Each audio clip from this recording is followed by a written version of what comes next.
నమస్తే.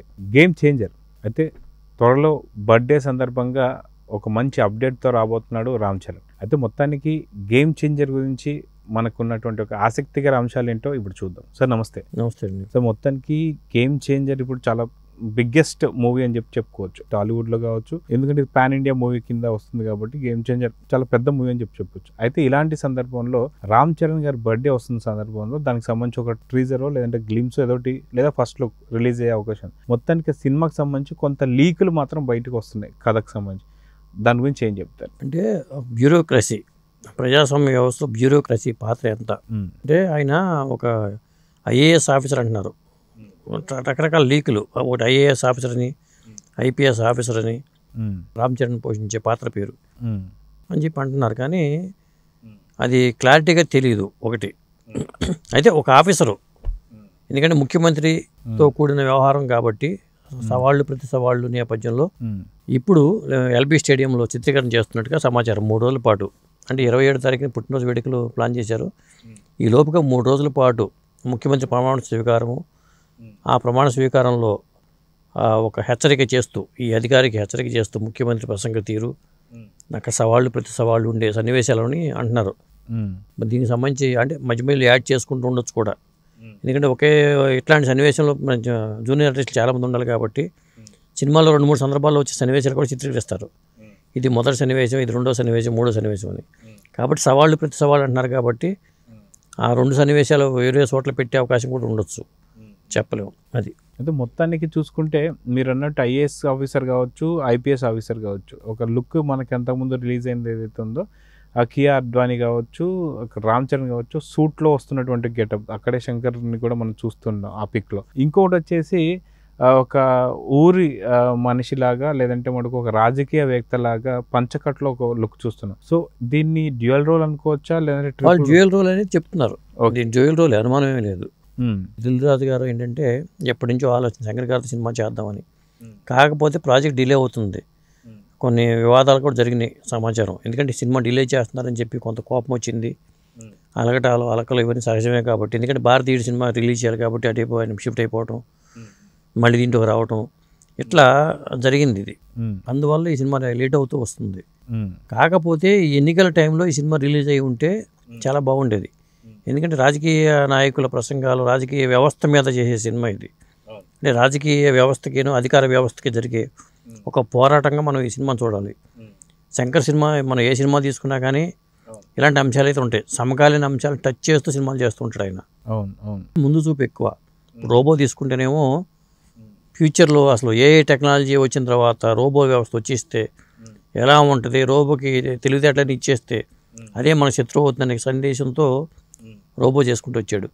అలాగే శివాజీ సినిమా చూసుకుంటే హవాలా సొమ్ము కానీ ఇవంతా చూపిస్తూ ఒక సినిమా చేసుకుంటూ వచ్చాడు. ఇట్లా శంకర్ ఏ సినిమా తీసుకున్నా కానీ మన భారతీయుడి దగ్గర నుంచి కూడా శంకర్ సినిమాలో అంతర్లీనంగా సందేశం ఉంటూ ఉంటుంది. గేమ్ చేంజర్లో కూడా అదే ప్లాన్ చేశాడు ఆయన. అది ఏ గేమ్ చేంజరు, ఎవరు గేమ్ చేంజ్ చేస్తాడు అనేది ఈ సినిమా కథాంశం. 2 హీరోయిన్లు అంజలిను, కియా అద్వానీ. అది సో మొత్తానికి శంకర్ మూవీ అనగానే అతి భారీ బడ్జెట్ మూవీ అని చెప్పుకోవచ్చు. అయితే ఈ మధ్య కాలంలో అయితే ఆ కోవలో రాజమౌళి సినిమాలు కావచ్చు, భారీ బడ్జెట్ సినిమాలు అయితే వస్తున్నాయి. కానీ శంకర్ గారి స్థానం అయితే ఆ స్థానాన్ని ఎవరు కూడా కైవసం చేసుకునే పరిస్థితే కాదు. ఎందుకంటే మనకు జెంటిల్మెన్ నుంచి చూసుకుంటే భారతీయుడు కావచ్చు, ఇలాంటివన్నీ చాలా చాలా పెద్ద పెద్ద మూవీస్. సాధారణంగా ఇప్పటిదాకా ఆయన తీసిన సినిమాలు చాలా తక్కువైనా సరే మ్యాక్సిమం మంచి హిట్ వచ్చే సినిమాలే ఆయన తీశారు. సో అతి తొందరలో ఇప్పుడు గేమ్ చేంజర్ కూడా రాబోతుంది కాబట్టి ఆ మూవీకి సంబంధించిన రిలీజ్ డేట్ కానీ ఏదైనా ప్రకటించవచ్చు. రిలీజ్కి వచ్చేసరికి దసరా అనే టార్గెట్గా ఉన్నారండి. జనరల్గా అయితే ఈ పాటికి రిలీజ్ అయిపోవాలి. కొంతమంది అక్టోబర్ 2వ తారీఖు అని చెప్తున్నారు. అక్టోబర్ 2 రిలీజ్ అయ్యే ఛాన్సెస్ ఎక్కువ ఉన్నాయి. కాకపోతే అక్టోబర్ 2 కాకుండా ఎన్నికలకు ముందే అయి ఉంటే ఇట్లాంటి సినిమాలకి బాగుండేది, మజా ఉండేది ఏదన్నా. కాకపోతే కొద్ది విమర్శలు వస్తూ ఉంటాయి. ఇలాంటి రాజకీయ సినిమాలు ఏ సినిమా తీసుకున్నా ఇది మమ్మల్ని ఉద్దేశించి తీశారనే ఇది ఉంటుంది. ఇట్లాంటి కొన్ని ఏంటంటే గేమ్ చేంజర్లో ఇప్పుడు నిన్న జరిగిన కొకైన్ పట్టుబడింది 25,000 కిలోలు. ఇలాంటి అంశాలను కూడా చొప్పించుకోవడానికి అవకాశం ఉంది. ఇప్పుడు మళ్ళీ సినిమా ఇంకా కొంత పెండింగ్ ఉందంటున్నారు కాబట్టి షూటింగు.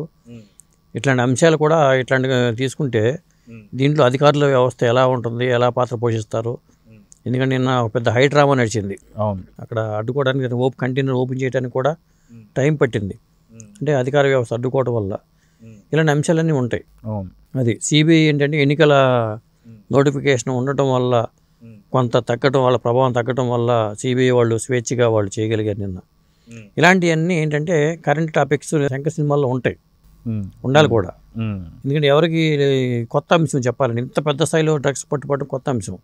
మరి గేమ్ చేంజర్లో ఏ టాపిక్లు తీసుకుంటున్నారు, ఏ అంశాలు తీసుకుంటున్నారో, డ్రగ్స్ రాకెట్లు ఏమైనా ఉంటాయా, లేకపోతే అధికార వ్యవస్థ రాజకీయ వ్యవస్థ జరిగే ఎలాంటి పోరాటం అది, ఎక్కడ వాళ్ళకిద్దరికి సవాళ్ళు ప్రతి సవాళ్ళు వేసుకున్నారు అనేదే కీలక అంశాలుగా చూడాలి మనం. లీకులు అయితే అదే వస్తున్నాయి. అయితే ఇది సాధారణంగా శంకర్ గారి సినిమాలు చూసుకుంటే పాత తన గతంలో ఉన్న సినిమాకి ఇప్పుడు వస్తున్న ఏ సినిమా అయినా సరే ఎటువంటి పోలిక ఉండదు, పోలిక ఉండదు, పొంతన ఉండదు, ఎటువంటి క్యారెక్టర్లు కూడా మళ్ళీ మళ్ళీ రిపీట్ కావు.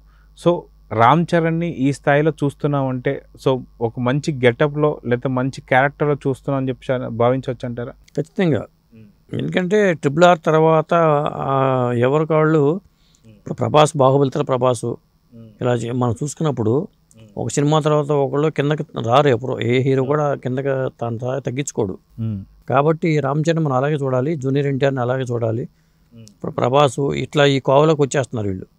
కొంతమంది హీరోలు ఏంటంటే వాళ్ళ స్టామినా హీరోలుగా తమ స్టామినాని పెంచుకున్నారు. కాబట్టి ఆ కోవలోకి రామ్ చరణ్ వస్తారు. కాబట్టి ఆ పాత సినిమాల స్థాయికి ఏమాత్రం తగ్గకుండా కొత్త సినిమాలు ప్లాన్ చేసుకుంటూ ఉంటారు. కాకపోతే కొంత సబ్జెక్టుల పరంగా వేరియేషన్ చూపిస్తూ ఉంటారు. ఇప్పుడు గేమ్ చేంజర్ శంకర్ సినిమానే కాబట్టి అది ఆటోమేటిక్గా హైప్ వస్తుంది. శంకర్ సినిమా పేరుతో హైప్ వస్తుంది. అదే దీని తర్వాత వచ్చే సానా బుచ్చిబాబు సినిమాకి ఆ హైప్ రావాలంటే టైం పట్టొచ్చు. అందుకోసం అక్కడ ఆర్టిస్టులు హెల్ప్ అవుతారు దానికి. ఎందుకంటే సానా బుచ్చిబాబుకి ఆ సినిమాలో ఉప్పిన లాంటి సినిమా చేసిన వ్యక్తి రంగస్థలంకి స్క్రీన్ ప్లే రైటర్గా పేరు అతనికి, రంగస్థలం అప్పుడు కూడా సానా బుచ్చిబాబుకి. కాబట్టి అతను సినిమాలకు హైప్ రావాలంటే ప్యాడింగ్ ఆర్టిస్ట్ కూడా హెల్ప్ అవుతుంది. అలాగే నెక్స్ట్ సినిమా సుకుమార్ అంటే హైప్ ఉంటుంది ఆల్రెడీ, పుష్ప డైరెక్టర్ కాబట్టి. అలా ప్లాన్ చేసుకుంటూ వెళ్తున్నాడు రామ్ చరణ్ కూడా. కాబట్టి మరి ఈ పుట్టిన సందర్భంగా ఆయన కొత్త నిర్ణయాలు తీసుకుంటాడు, ఇంకా కమిట్మెంట్స్ ఏంటి అనేది తెలియాలి. శిల్పకళా వేదికలో ప్రతి సంవత్సరం లాగానే అక్కడ వాళ్ళ అభిమానులు కార్యక్రమం ఏర్పాటు చేశారు 27 తారీఖుని. అక్కడే ఏమైనా కొన్ని నిర్ణయాలు పాటించే అవకాశం ఉంది. ఒక్కొక్కసారి ఏంటంటే ఈ కార్యక్రమాలకు అటెండ్ కాకుండా వేరే వాళ్ళని అతిథులుగా పిలవడం జరగడం కూడా జరుగుతూ ఉంటుంది. చూడాలి ఈసారి ఏం జరుగుతుందో. సో చూద్దాం సార్. మొత్తానికి బర్త్డే సందర్భంగా కొత్త అప్డేట్స్ కూడా ఏమైనా వస్తాయో లేదో చూద్దాం మరి. సో ఇదండి మొత్తానికి రామ్ చరణ్ బర్త్డే సందర్భంగా గేమ్ చేంజర్తో పాటు కొత్త అప్డేట్స్ ఏమైనా ఉంటాయో చూద్దాం మరి. Thank you.